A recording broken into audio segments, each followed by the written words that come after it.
We're with Carl Perry, NCAA champion from the University of Illinois, and a couple-time state champ from some school in Virginia called Great Bridge.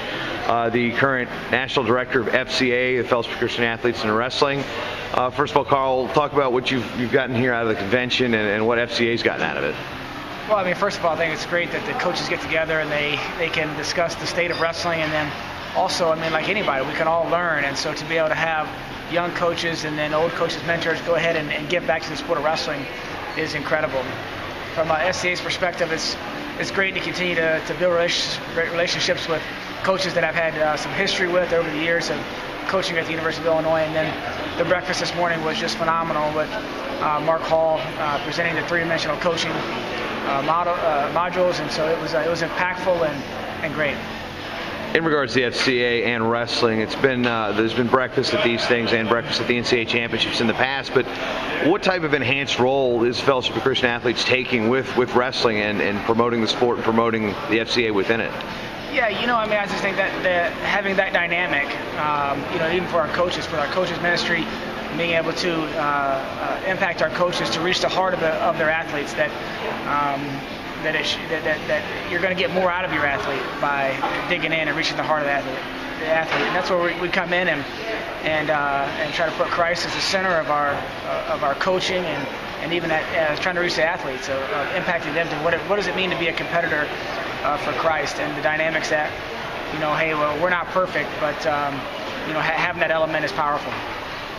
One point made is that of the 19 new programs we've had, that 14 are at faith-based institutions, which kind of almost gives you guys a greater role in wrestling than ever before. What are you guys doing with those programs, and how active are you with helping them select coaches and whatnot?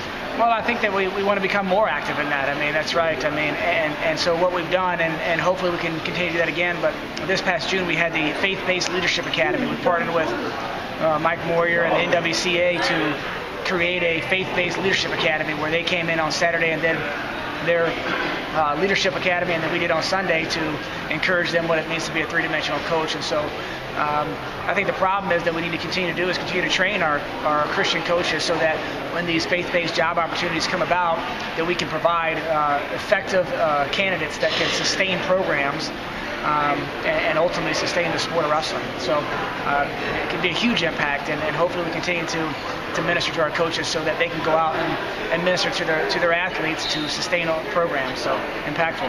And there are a lot of notable wrestling names within the FCA and FCA wrestling. Just, you know, their involvement in terms of they've been around, but maybe a lot of people don't know how involved they were with the FCA. You know, who are some people that have really helped the FCA kind of raise their profile within wrestling? Well, I mean, if you look at my board with Brandon Slay and Nate Carr and John Peterson and you know, the Tim Johnsons, and I mean, it's just incredible. Jim Greenwald.